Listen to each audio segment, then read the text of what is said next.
The words sexism and misogyny have become pretty explosive fire starters in the US and around the world. And sometimes those words are used correctly, and sometimes they're not. And I want to tell you a story today about work attire. And let's try to figure out together, Lewis, whether either of these terms applies. There is a 27-year-old London temp worker named Nicola Thorp, who was working as a receptionist at the finance company PwC, Price Waterhouse Coopers. And she says she was sent home from work after refusing to wear high heels. She says that she was told she has to wear shoes with a 2-inch to 4-inch heel. She refused. She complained the men are not required to do the same thing, and that this is really not good. It's impossible. I have to be walking around all day showing clients and visitors to different rooms, 9 hours in high heels. It is not healthy, it is painful, and this is not right. She was sent home. Now, this created a sort of logistical controversy first because PwC said, oh, this isn't our policy. And indeed, it is actually the outsourcing firm, or maybe you call it a temp agency, named Portico, which has these requirements. And indeed, Nicola Thorp signed the appearance guidelines according to Portico. Again, PwC, which is where she was actually working, said the high heels thing is not part of our dress code. So she was told by Portico, you have to go and you have to buy heels. You have to buy heels for your first day. And she said, if you can give me a reason as to why wearing flats would impair me from doing my job, then fair enough. But of course, Lewis, they couldn't. They just said this is the dress code for women.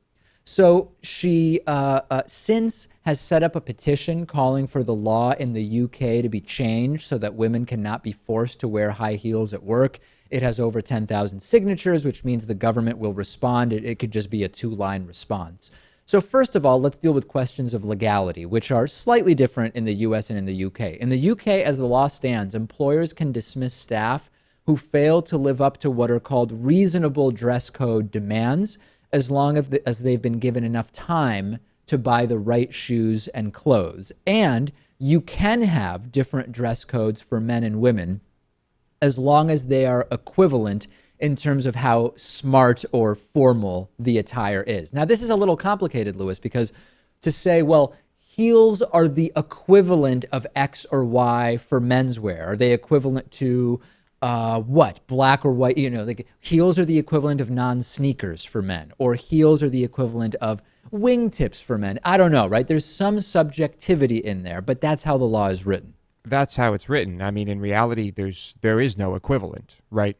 I mean, It's physically, subjective. there's no equivalent. Right. Yeah. In the U.S., it's a little bit more strict. The Equal Employment Opportunity Commission enforces issues of employment discrimination, says in general, an employer may establish a dress code that applies to all employees or employees with certain job categories, but you are not allowed to do it based on sex stereotypes, which are considered a kind of sex discrimination. So broadly, the rule of thumb is similar. The U.S. is a little bit more strict than in the U.K. in terms of what dress code restrictions you can have. What do you think about this, Lewis? I mean, it is backed scientifically that wearing high heels all day, all the time, is not good for the feet. If you ask a podiatrist, the 2014 survey from the American, is it podiatric or podiatric? I don't know how it would be said. Well, it's not pediatric. No. We know that. The American Podiatric Medical Association. I'm sorry if I'm pronouncing it wrong. They said that high heels are far and away the most common cause of foot pain among women. There's a study from the Journal of Applied Physiology which determined that heels can cause pain by contorting the foot into a steep plantar flexed position. And then we have research from the United Kingdom and Austria, which says that if you spend a lot of time walking in heels, you can actually change the structure of the muscles and tendons in your calves for the worse, not the better. So on the science of it, I don't think there's any question whatsoever, Lewis, that regular wearing of high heels is bad physically.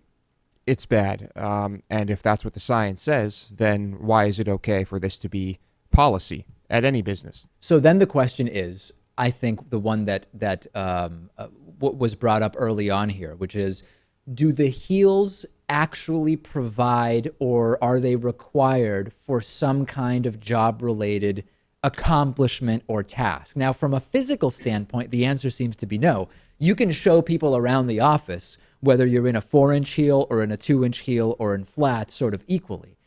However, if the argument you're going to make is the perception of the attractiveness and professionalism will be affected, whether you're wearing 2 4-inch heels or flats, that you would have to make some kind of argument like that to justify this, wouldn't you? That is, well, that's the idea. I mean, that's why there's any type of dress code in the first place. It's supposed to all come down to that.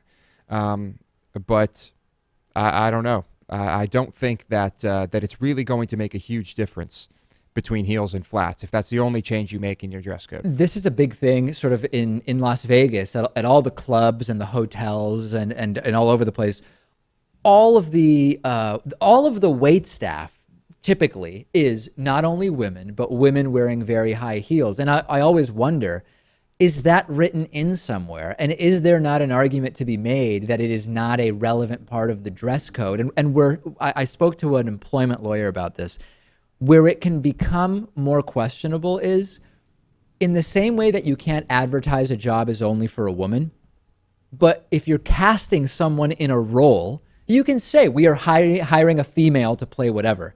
If you argue that cocktail waitressing in Las Vegas or at a bar or whatever is a sort of casting as opposed to hiring, that is a way where you can justify saying this is the costume for the role we are casting for. Not a very easy case to make, according to the employment lawyer I spoke to in these cases. No, but in a place like Vegas, I could picture a scenario where there is no policy on what you're wearing on your feet, but because you are, mingling with people, you're walking around, you're interacting with everybody, you might feel you have to wear high heels if other people are wearing high heels. Sure. That type of situation. Send me your thoughts on this. I know that there's a lot of people that for whatever reason, this has struck a chord with anti-feminists and men's rights activists, which have some overlap, but they are two distinct groups, and they've already been emailing me.